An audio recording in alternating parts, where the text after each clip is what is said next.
What is a weapon? In the dictionary, there are many definitions, but we all know that a weapon is a tool used to harm, while defending yourself, hunting, or as a deliberate attack. Weapons were a great help for the survival of the human species because they were used for hunting, so it made primitive man's living easier. Unfortunately, humans started to use these objects, weapons, not as a utility necessity to survival, but as some objects through which they could express their hatred and selfishness, behaviors created by the environment. Humanized weapons are objects that have a different utility, but may become or have become weapons. We're talking about knives, blades, hands, absolutely anything that can be used as a weapon. They're called humanized because only humans can transform them into weapons. Those objects wouldn't become weapons if society was based on intelligence and focused on education, which is not the case in the current system.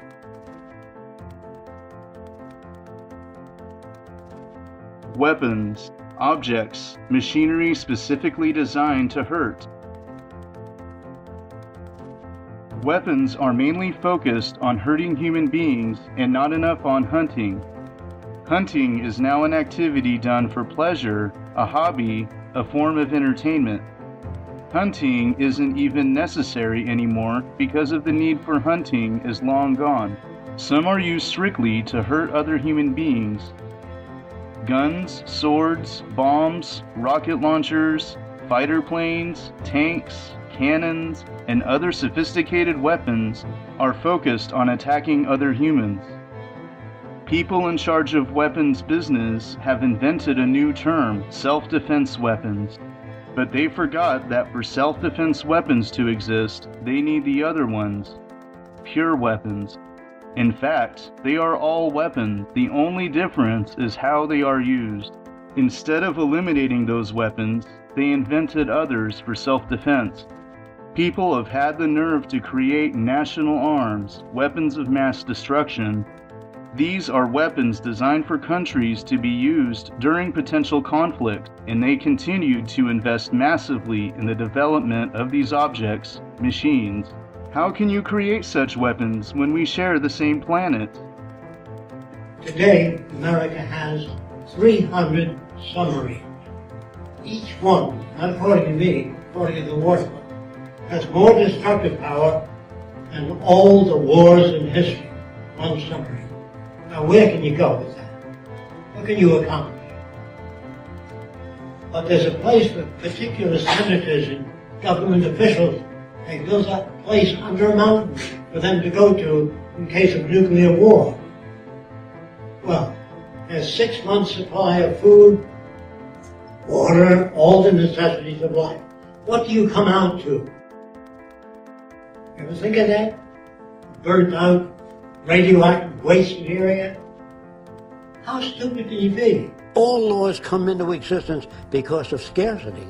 When there's scarcity of water, people will steal it, remove it, if not for themselves, for their children. So, all the laws in the world, but if you don't want people to steal water, you build an electric fence around the water. See? And this is the way you say, you don't need to put up a sign, don't steal water. But those people will die. So we don't want to do that. We don't want to build a fence around our country, say, this is the greatest country in the world, we're going to keep it that way. We depend on other countries. If we live to ourselves, I can assure you, we'll die of ourselves. Because if the Russians do nuclear testing and they dump radioactive stuff into the sea, or the Japanese, the world is one big place and the air moves around and the waters move. Therefore, living to yourself, your little isolated colony, your little culture that you want to build, your little city that you want to build of people with like-mindedness, all of that has no basis for survival. Now, as a normal person, you'll wonder what they are thinking and where could this lead. It's easy to solve the mystery of continued weapons development. We live in a monetary system that relies on consumers to function and on profit to evolve. How is the weapon business the most profitable business? It is normal for this industry to prosper, even though it represents a disgrace to the human species and is also a danger, possibly the greatest, because of the conflicting vested interests of countries and companies causing this conflict.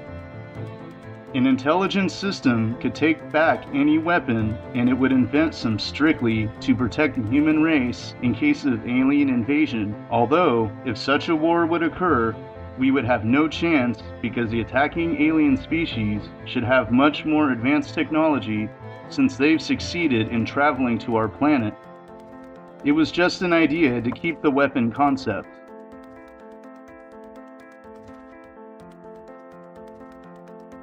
Do you think we can get rid of these nuclear arsenals, and how do we go about doing it? Well, you got to ask what they're for.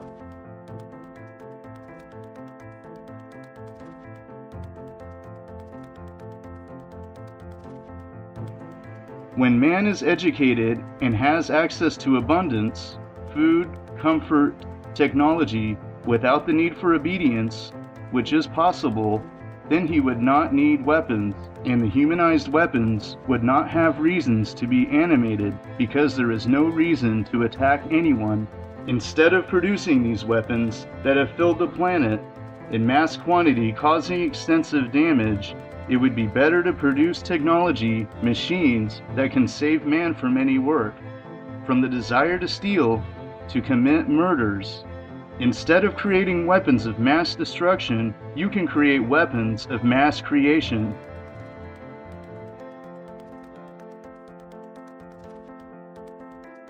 Wars represent people playing with guns on a massive scale. Ask yourself, when two or more countries are at war, who took this decision to kill each other? Did you vote for that? After all the countries are some imaginary delimitations.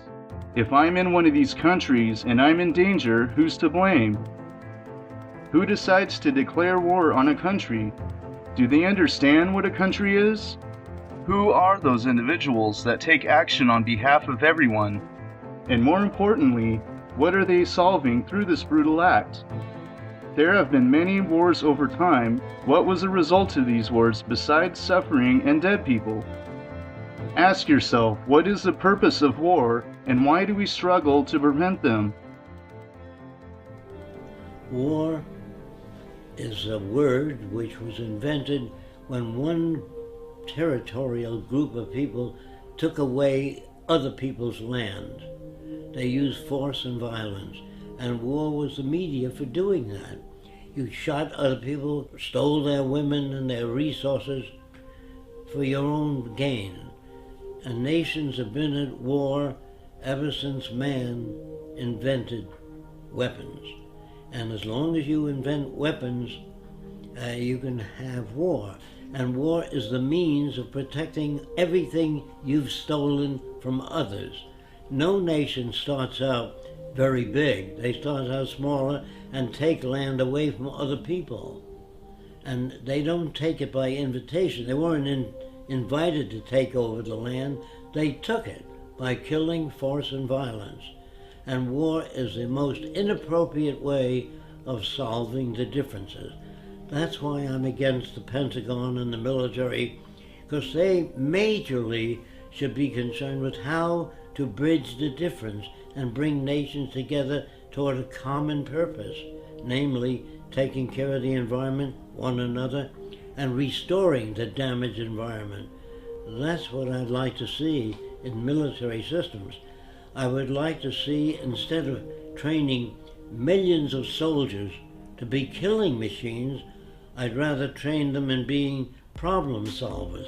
Send them back to school, teach them social science, social psychology, sociology, so they can add to the culture, not be destructive.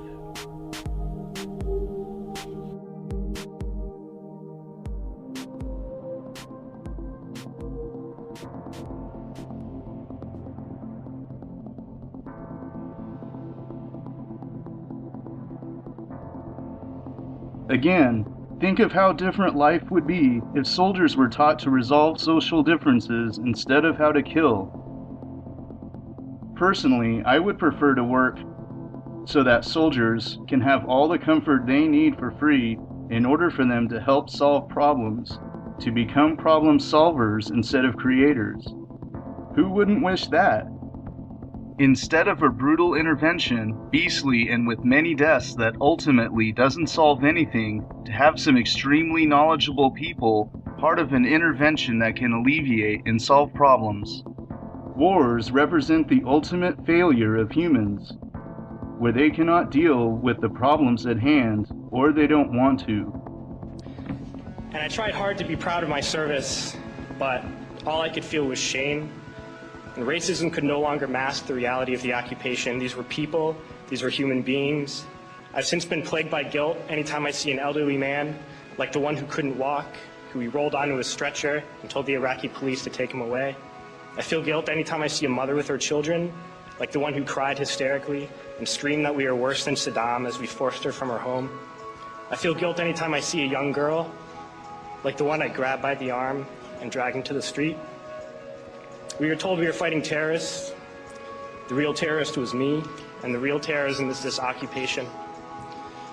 Racism within the military has long been an important tool to justify the destruction and occupation of another country. It has long been used to justify the killing, subjugation, and torture of another people. Racism is a vital weapon employed by this government. It is a more important weapon than a rifle, a tank, a bomber, or a battleship. It is more destructive than an artillery shell, or a bunker buster, or a Tomahawk missile. While those weapons are created and owned by this government, they are harmless without people willing to use them. Those who send us to war do not have to pull a trigger or lob a mortar round. They do not have to fight the war, they merely have to sell the war. They need a public who is willing to send their soldiers into harm's way. They need soldiers who are willing to kill and be killed without question. They can spend millions on a single bomb, but that bomb only becomes a weapon when the ranks of the military are willing to follow orders to use it. They can send every last soldier anywhere on earth, but there will only be a war if soldiers are willing to fight.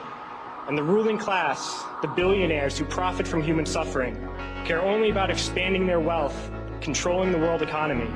Understand that their power lies only in their ability to convince us that war, oppression, and exploitation is in our interest. They understand that their wealth is dependent on their ability to convince the working class to die to control the market of another country. And convincing us to kill and die is based on their ability to make us think that we are somehow superior. Soldiers, sailors, Marines, airmen have nothing to gain from this occupation. The vast majority of people living in the U.S. have nothing to gain from this occupation. In fact, not only do we have nothing to gain, but we suffer more because of it. We lose limbs, endure trauma, and give our lives. Our families have to watch flag-draped coffins lowered into the earth.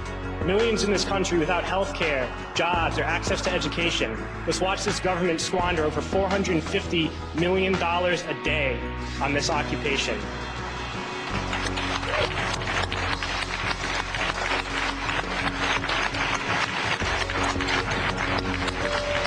Poor and working people in this country are sent to kill poor and working people in another country to make the rich richer. And without racism, soldiers would realize that they have more in common with the Iraqi people than they do with the billionaires who send us to war.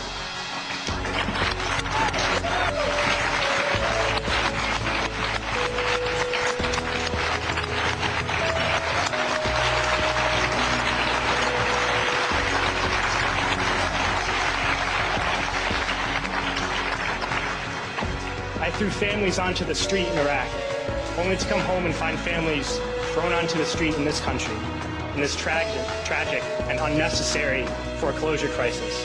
We need to wake up and realize that our real enemies are not in some distant land. They're not people whose names we don't know and cultures we don't understand. The enemy is people we know very well and people we can identify. The enemy is a system that wages war when it's profitable. The enemy is the CEOs who lay us off from our jobs when it's profitable. It's the insurance companies who deny us health care when it's profitable. It's the banks who take away our homes when it's profitable. Our enemy is not 5,000 miles away. They are right here at home. If we organize and fight with our sisters and brothers, we can stop this war, we can stop this government, and we can create a better world.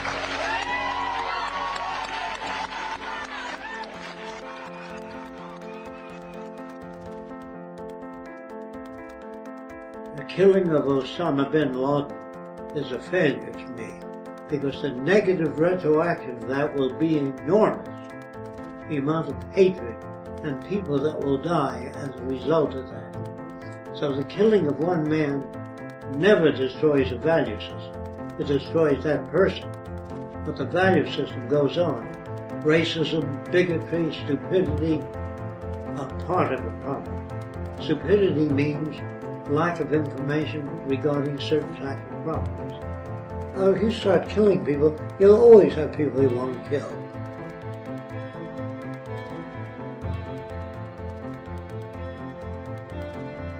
Police, they are the ones that keep our society under control.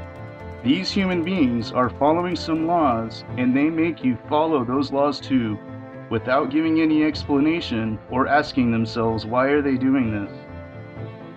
Because, 1. Cops are directly in touch with the monetary system citizens. 2.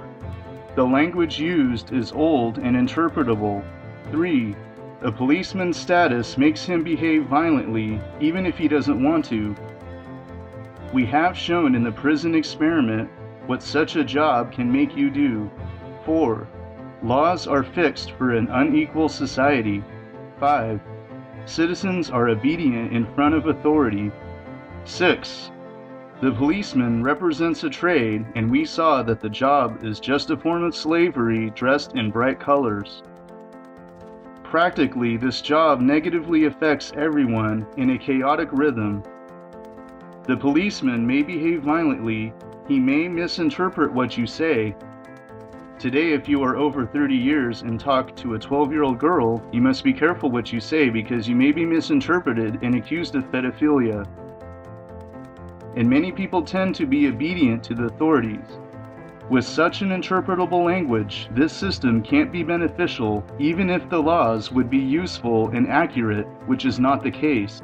Not to mention the corruption that is a direct result of the monetary system because money is made more important than anything else. If it is accepted that justice makes things right through punishment, why do situations like this still occur?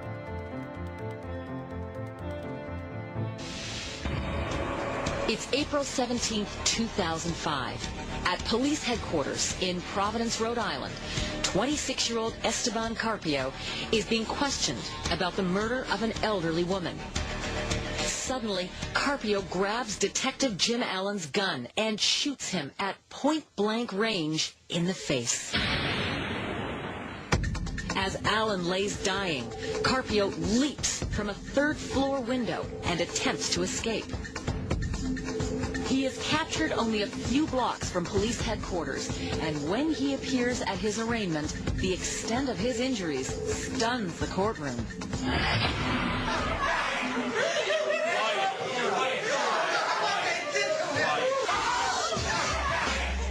I was horrified when I saw this kid walk into the courtroom. I mean, I've seen those masks used before to keep people from spitting or biting the officers that are guarding them, but this wasn't for that. That's not the norm. You never see people come in with the mask. It's very rare. Whatever he might have done, whatever he was charged with, whatever the accusation, the mask is dehumanizing.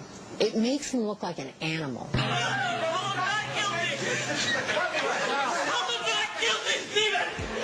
I mean, that looks to me almost like brain damage time. You know, with the way the forehead is so swollen, eyes are like covered in wax almost. But it's really just his skin. This kid took quite a beating. If you look at a before picture and an after, you can't recognize him, and it's no wonder his family reacts the way they do. And it was very obvious that the reason why I was wearing that is because the cops decided to take justice into their own hands before he ever entered the courtroom. Police brutality! An investigation conducted by the FBI cleared police of any wrongdoing. The fact is, if you're adjudged to be a bad enough person, law enforcement has great latitude as to what sort of summary punishment they're going to inflict upon you. In October 2006, Carpio showed up in court again, this time without the mask. He was sentenced to life without the possibility of parole. And do not forget that increasingly more private companies employ people as personal police or private security to protect personal rights, laws of that company.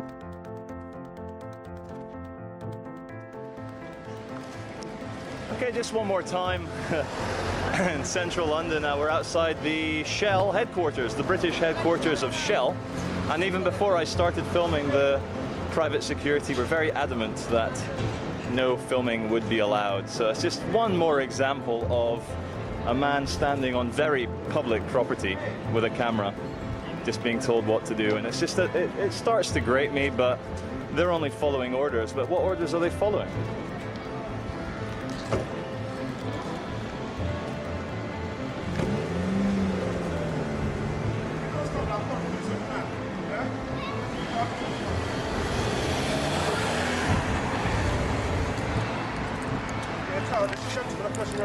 Filming the building. I've advised him not to, and he's carried on filming.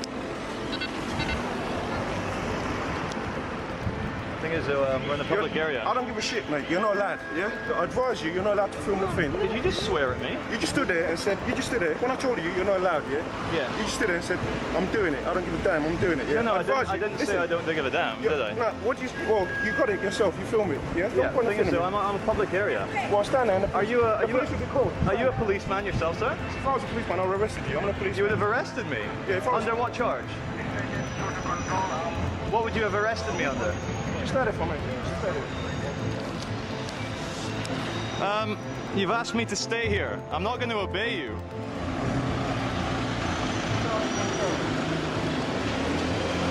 Yeah.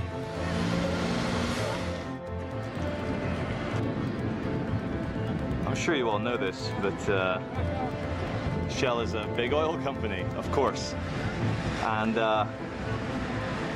this is a public area, this is a public sidewalk. We're here by the, what's this thing called? The big wheel, the London Eye.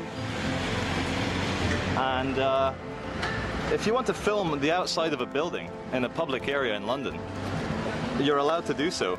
You're fully allowed to do so. And my dad used to work for Shell. Not that that's relevant to anything, but what's also relevant is that even before I took my camera out, he was trying to tell me what to do. Anyway, that's one of those new Mayor of London bikes, sponsored by Barclays, of course. You can't have a nice bike scheme without it being sponsored by a big bank.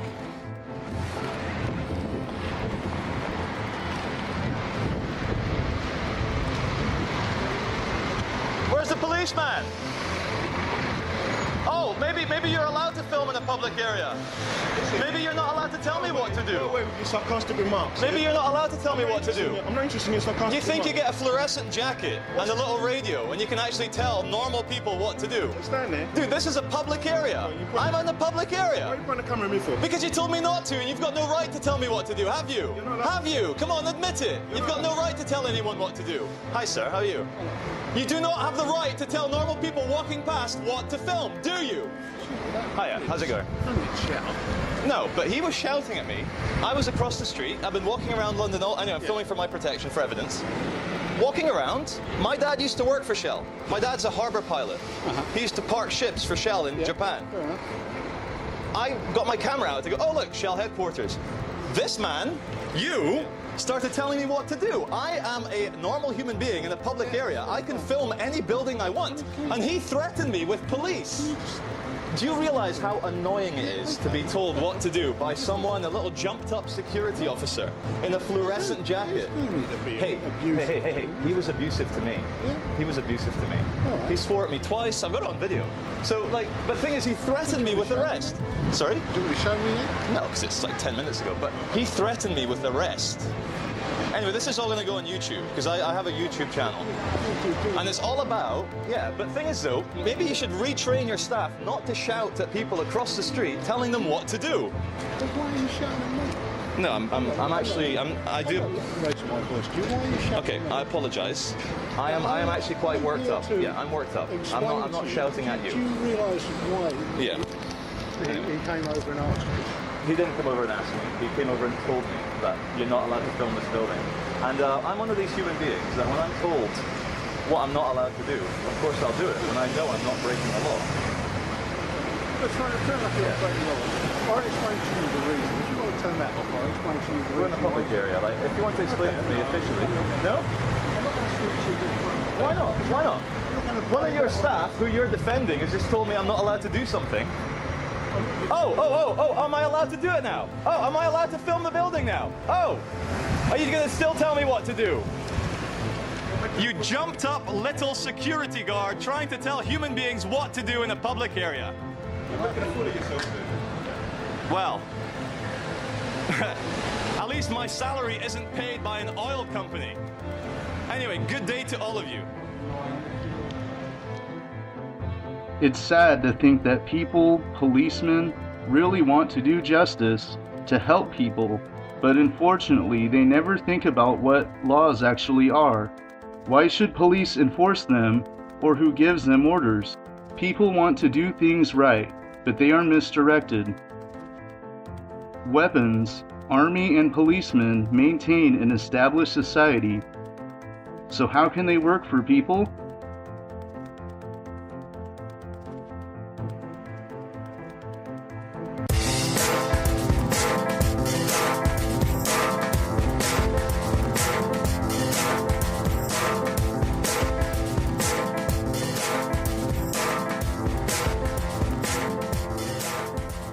Weapons, army and policemen maintain an established society. So, this is against progress and evolution. As there are no bad people with bad intentions, but only a harmful environment that pushes people towards such behavior. These organizations no longer have any purpose in an environment that caters for everyone. Some people and organizations that want to make so-called justice should promote a system that advocates equality between people, a system based on planetary resources, a system where goods and services are abundant, a system based on proper education and free access to any information, because in such a system, justice is its foundation. In order to achieve these goals, such an organization must be armed with the ability to solve problems. So, there would be no need for weapons. A society based on planetary resources, where goods and services are abundant, leads directly to a more free and equal society. There would be no need for police, army, or weapons in such a society. In a society of educated people with no reason to commit any crime, for what we would need the police? Who would join an army? Who would animate the weapons? So, the solutions would be proper education and abundance, leading to weapons, army or police, being unnecessary. But such a society is not compatible with the monetary system.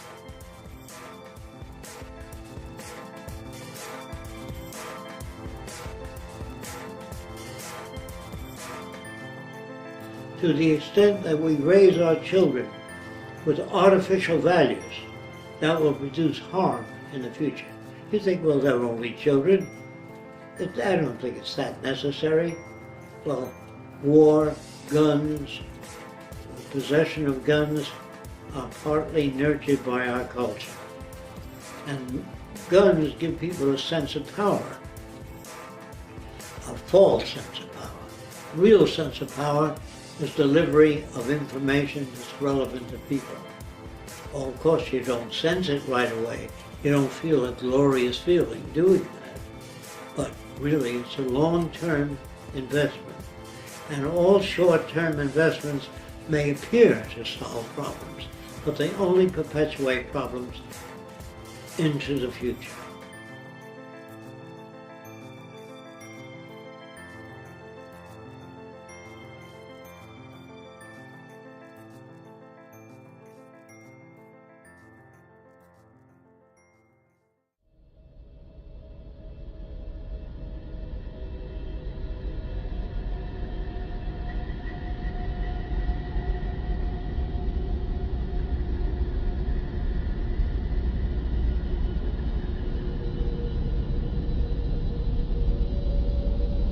With so many scientific discoveries, it's amazing that people still do not realize that they are all from the same species and that they all live on the same planet.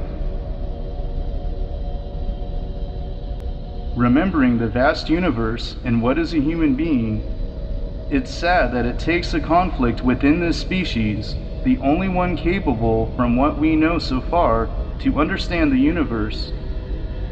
This conflict can be understood today through environmental influence, the way people learn through imitation, obedience to authority, etc. Study after study showing this should help in resolving these conflicts, but they don't.